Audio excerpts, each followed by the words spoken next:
So now we're up with Marion Scott. Thank you. I was going to start by explaining a bit about myself. When I was 18 months old, I got my first front page story.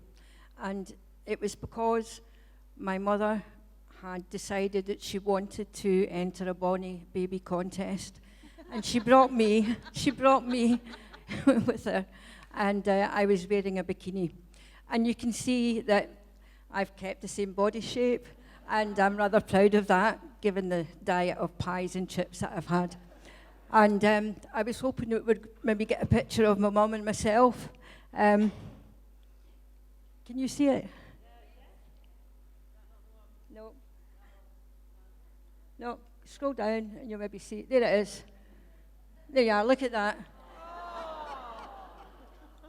And my mum was absolutely delighted because she had a bit of a rivalry with her sister. You know what sisters are like. And my auntie all had little boys, but my mum had me. So she decided that this was something that she was going to have one up on her sister.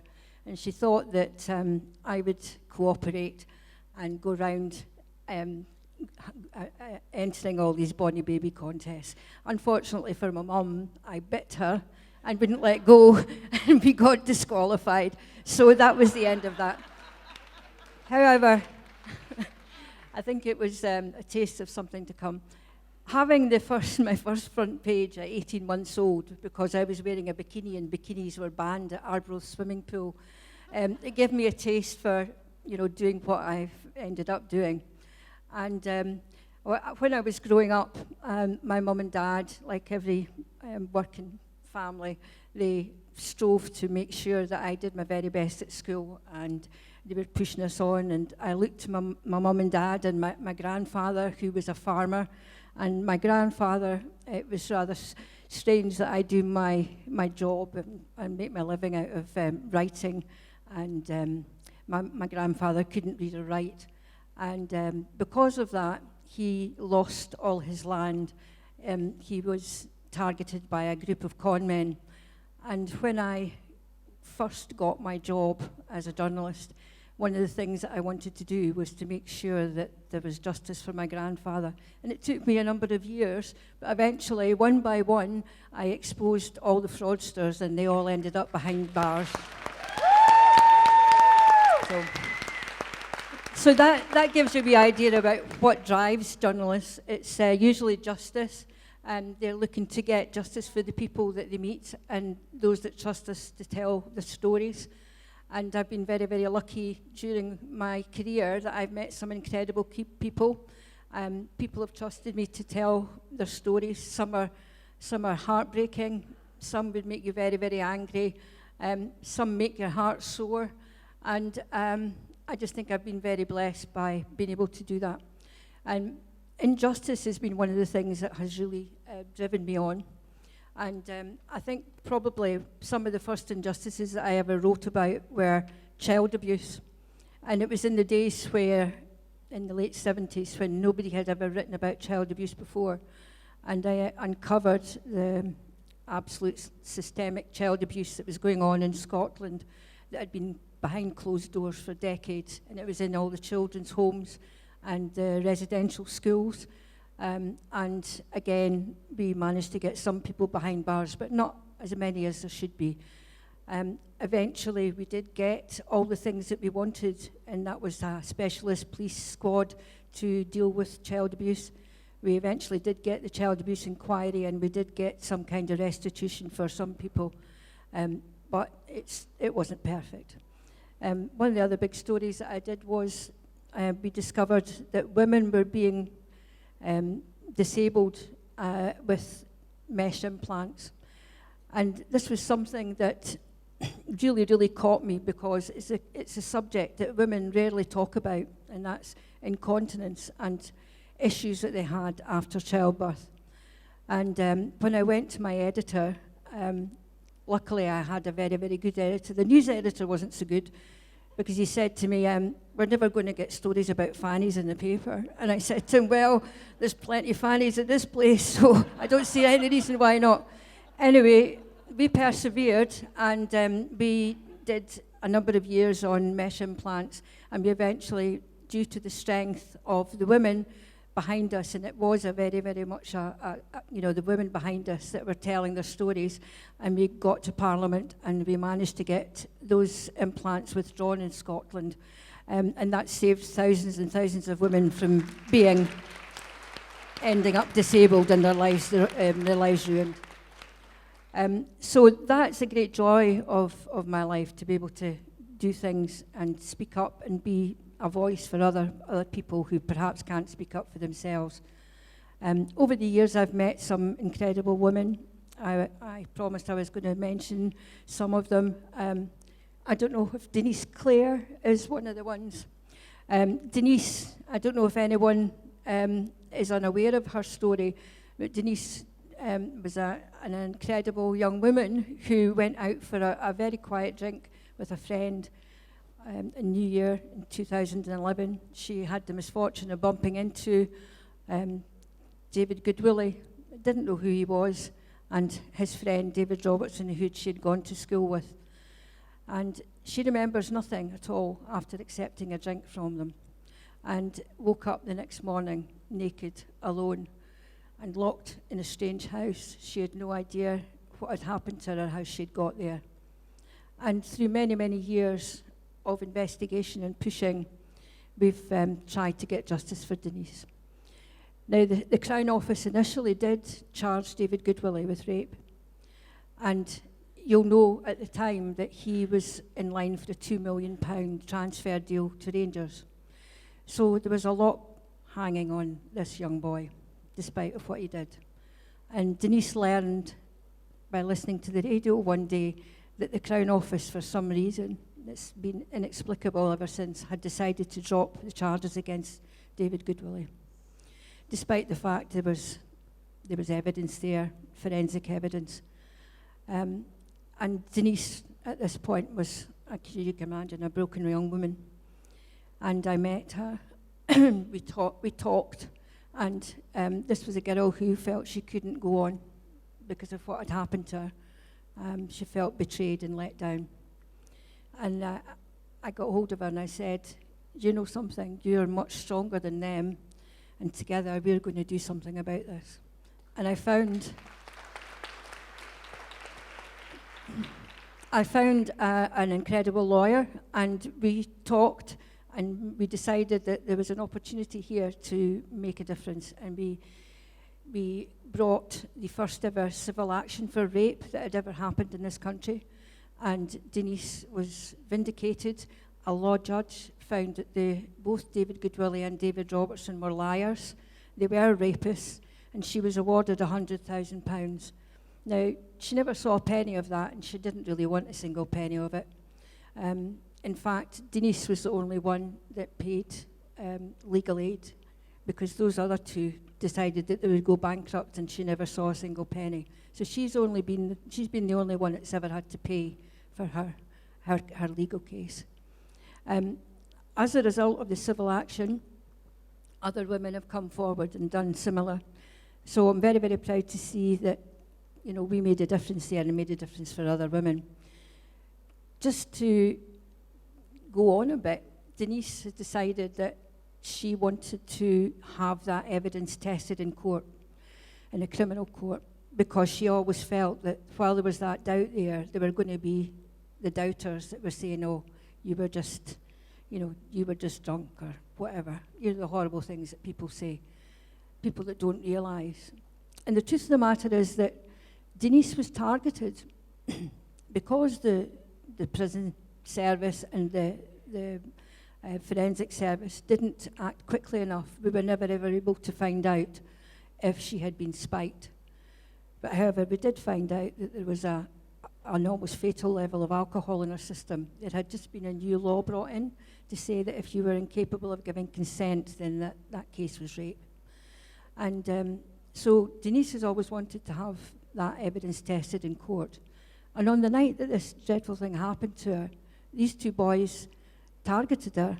They went and sought out keys for an empty house the bouncers at the nightclub where they were wanted to send Denise away in an ambulance, and they told the bouncers, no, we know her mum and dad, and we're going to take her home and make sure she's safe. So there was planning involved in this case. So I can understand fully why Denise wants to see this being tested in court. So very soon we are going to see the very first private prosecution in many, many decades, a private criminal prosecution, and it will go just like a proper rape trial. And we're hoping that the result will be positive for Denise.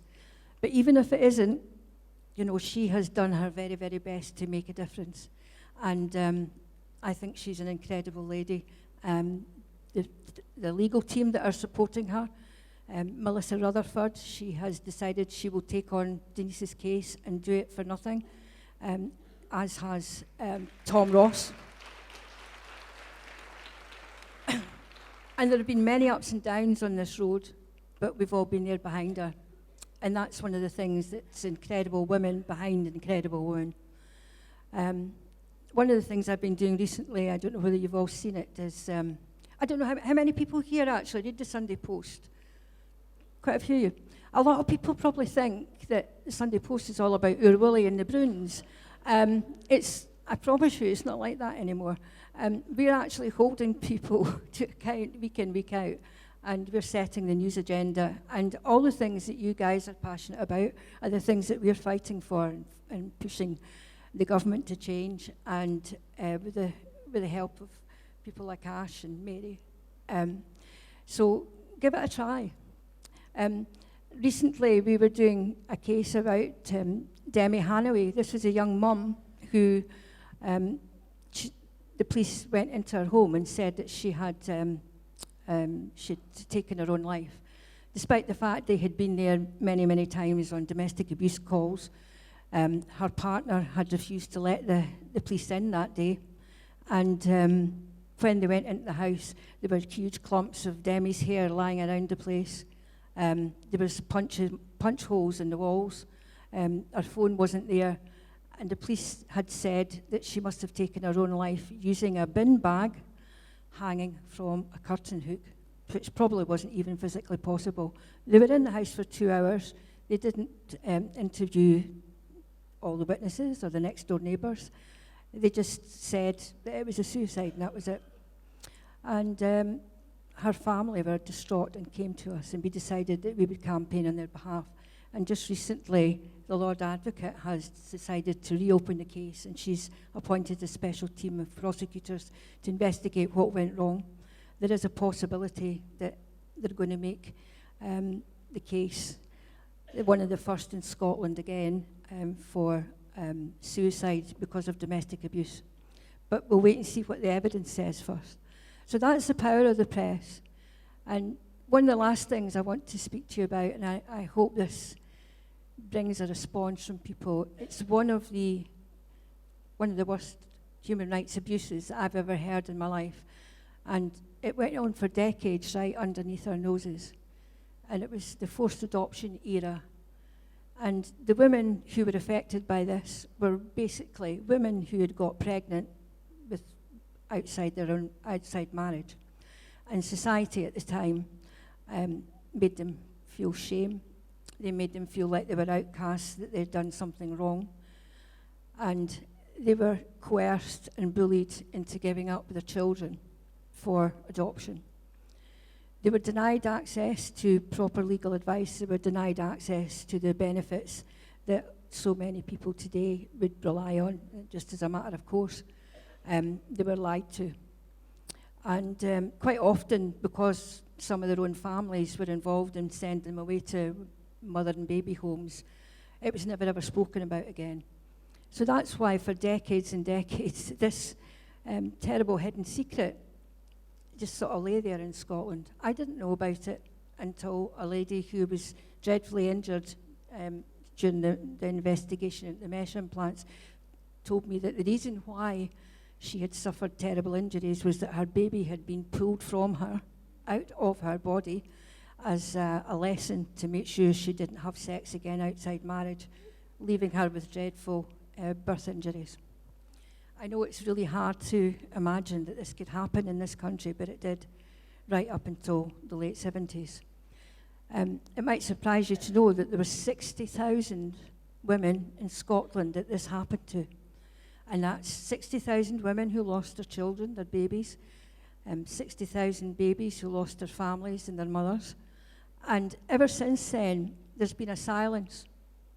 The government has done very little to help these families find each other again. Birth dates have been changed, names have been changed. It's been very difficult for women to try and find the babies that were taken from them. But we're trying to rectify that. We're trying to, we campaigned and got the first ever forced adoption apology in Scotland. That was a couple of years ago. We've tried to get help for the women as well. And we're now campaigning for redress. We're campaigning for change to have the birth records more accessible. As well as having their babies taken as a final dreadful thing that happened. Many of these women were given a drug called stilbestrol. And we now know that this drug causes dreadful, deadly cancers. Not only in the women that have taken it, but also in their children and their grandchildren. And the government has been silent on this. We've asked for an awareness campaign. We've asked for people to come forward. But I think because of the shame that's always been attached to the fact that they had their children outside of marriage, it's been rather slow, and we've only got a small group of people. Now, I know there's lots of other women out there. So today I'm appealing to see if there are any others out there.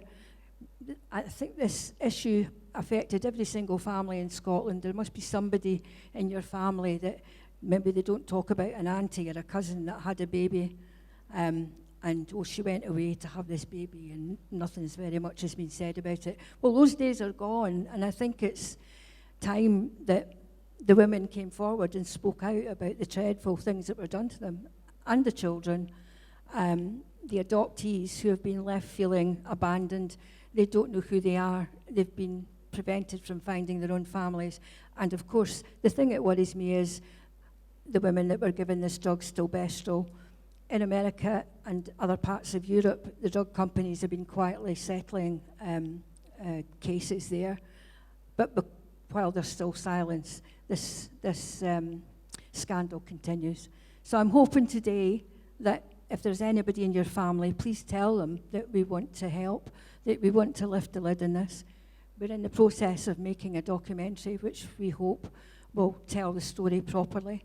It's going to be a 90-minute film, and we're hoping it's going to tell part of Scotland's hidden secret history that maybe a lot of people would rather not talk about, but I think it's something that we should talk about. So I want to thank you all for listening to me. I'm droning on.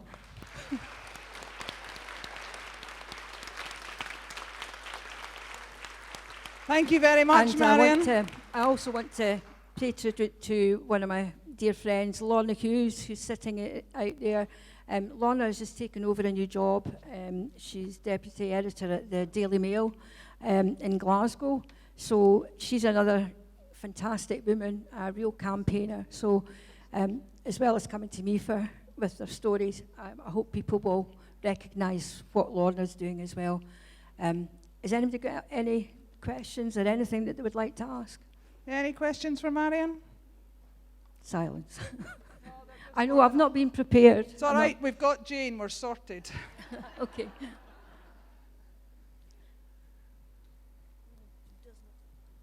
Who doesn't need a microphone? Thank you, Lucy. One of the things that's really struck me listening to Ash, Mary and Marion is a real common thread around the role of professionals. So professionals within the health and social care areas and the ways in which they, and for me it's part of my own professional background as well in social work, how professionals have let down women and children in relation to all of the themes that the three of you have talked about. Yeah.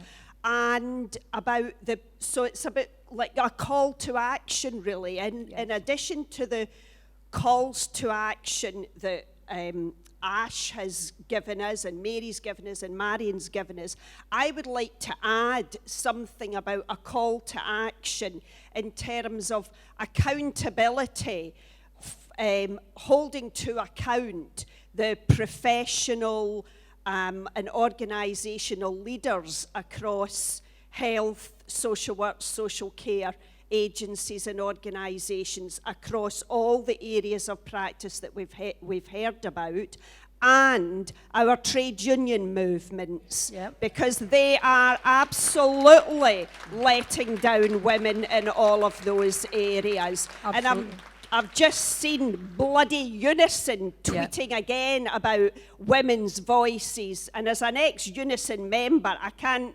I'm beyond furious, as you might have gathered, about. So a call to action in terms of those of us that are still within health and social care, social work professions, making demands of our organisational leaders, professional bodies who've let women and children down and are continuing to in so many other fields as well, but also to continue to have a demands on the trade union movement around these areas, because they are lacking in supporting women in all of those areas. I couldn't agree more, but you know, you've got all your incredible women here, you've got all these incredible women who are uncovering all these scandals, and people like myself and Lorna are here. You know, we can be your voices, so please don't feel that you can't. Lift the phone, contact us. My email is readily available on my Twitter, Lady Macbeth 2, and I am a Macbeth actually as well. So please do reach out, and we're more than happy to highlight what's happening, because you know it's incredible women like Ash that can, you know, she's fighting away and she's fighting there, you know, as a single MSP in her party, but you know, with us behind her and banging the door, we can make sure that these changes happen. So please do come forward. Hi, Marion. It was amazing listening to the testimony that you gave there. I just wanted to pick up the point that the last speaker said. I'm a member of Unison, and I was about to rip up my union card and tell me where to fucking stick it, you know. And then I thought, no, what has happened is that we all know the unions have been captured. And I thought, I'm going to do one thing and just see if there's any chance at all that it's worth hanging on in there and turning things around. I was brought up in a trade union family. It would be a hard thing to walk away from. So it was my union AGM, and I put a resolution in about the Sandy Peggy case. And it said that we call on the Unison at a Scottish level to write to the government and ask for clarification of the current law as it stands in relation to women's rights in the workplace to safe, segregated, sex-based places. And of course what happened was that they referred up to the regional office and they ruled it out of order. So I watered it down. And I watered it down because I was determined that this is going to land as a resolution that has been approved on the Scottish Council's desk, no matter what, right? Much weaker than the one I wanted. But it's about the ordinary, vast majority of women Unison members are working class women who are working in the care sector, across the hospital sector, and we have been sold down the river by a shower of fucking middle-class interests who have captured the women's committees and the LGBTQ, whatever they call it, committee. And they've done so because at the heart of these unions, and let's be clear, there are men who are misogynist bastards, right? And they have prevented women who have been working through the unions for years to exercise their full rights. That's why we don't have equal pay yet. And it's why the whole equal pay for equal work of equal value took so long. So I'm appealing to all of you, if you are a Unison member, even if you've never been to a meeting before, put a resolution in, make sure they pass it in as many as we can get, hitting them, because we have to take our union back over. Thank you very much. She's quite right. These unions are really needing sorted out. Please get them, if you're a member, make sure you're heard. Women on the stage, there's 4 questions behind you. So the first one is Ash. Is it mainly male or female MSPs who are supporting you?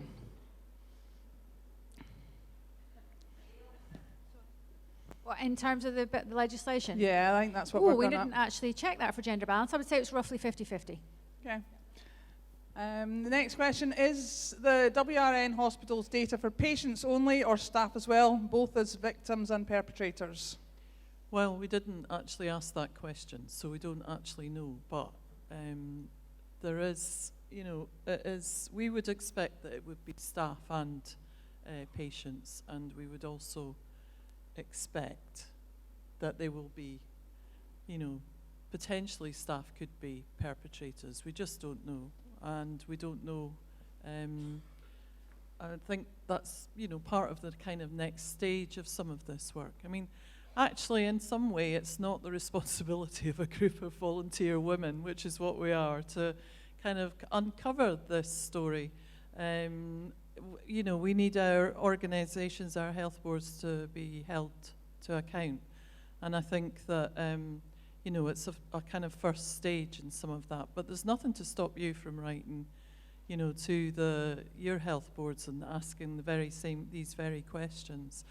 I also forgot to, seeing as I've got the microphone, I also forgot to thank Marion for all the coverage that she's given us on this issue. She has been a real powerhouse, and if you don't read, I think the Sunday Post is one of the few campaigning newspapers, one of the few papers that has investigative journalists who will investigate. And I think, and maybe you will in the Daily Mail now more so, but I guess there are more. It's kind of hard to argue with someone who is, as our badge says, the Order of the Cauldron. So thank you, Marion, for all the coverage you've given us. Hi, just going on that, I heard while I was up at Holyrood, and I may be wrong, you'll know on the floor better than me, that there is no way for staff to report on staff assaults. I'm not sure, that's what I was told that night, so maybe somebody could do some work on that one for us who's in the health service, please. That could be interesting. Well, that's certainly something that we'll be raising with Health Improvement Scotland when we meet with them, and certainly there's an opportunity there to kind of, they may not be effective. They're probably quite captured as well. But, at least it's an in. They are another quango, you're absolutely right. But they're the only one we've got at the moment, so we might as well, make the best use of it as we can. And in actual fact, it's quite something for a women's group to actually get into meeting with, people from quangos in our government. So, I kind of, I'm not taking it lightly that it's actually quite an achievement to achieve that. And some of that has been from Marion's campaigning around the issue as well. So. All right. He didn't want that. Right. Hi, just as a point of information, the NHS reporting system allows for anyone within the staff to report on anyone if the incident has happened on their watch. It is a mandatory system which staff are all trained in from the very bottom to the very top. There should be no excuses, but as we know, there are patients lying in hospital corridors who are not protected properly. The nurses in the ward's job, number one task, is to protect the patients from all harm, not just bits and pieces of harm, all harm. So this is an absolute scandal that must be dealt with. There is no way around this. This is an acute problem, as you can all imagine. Thank you. We're going to jump a question because we'll no doubt touch on it after lunch. And finally, to ask Regan, is there any plans, proposals, implementation of the legislation, especially in terms of funding policies for support to women leaving prostitution? Yes, but I'll let Marion cover this one. Well, yes and no. The bill itself will, if and when it succeeds, give women a statutory right to support.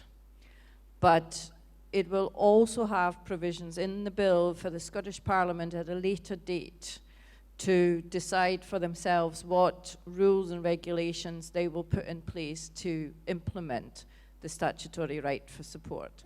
The only thing that we can do, that Ash can do in the member's bill, is to put the right to support in, to add a few conditions on there, but she cannot make any decisions on spending. She can't bind any future government on how it wants to spend the funding that it receives in allocating it to this issue. If, however, there is a statutory right to support, it means that women can demand support and put more pressure on the government at a later point.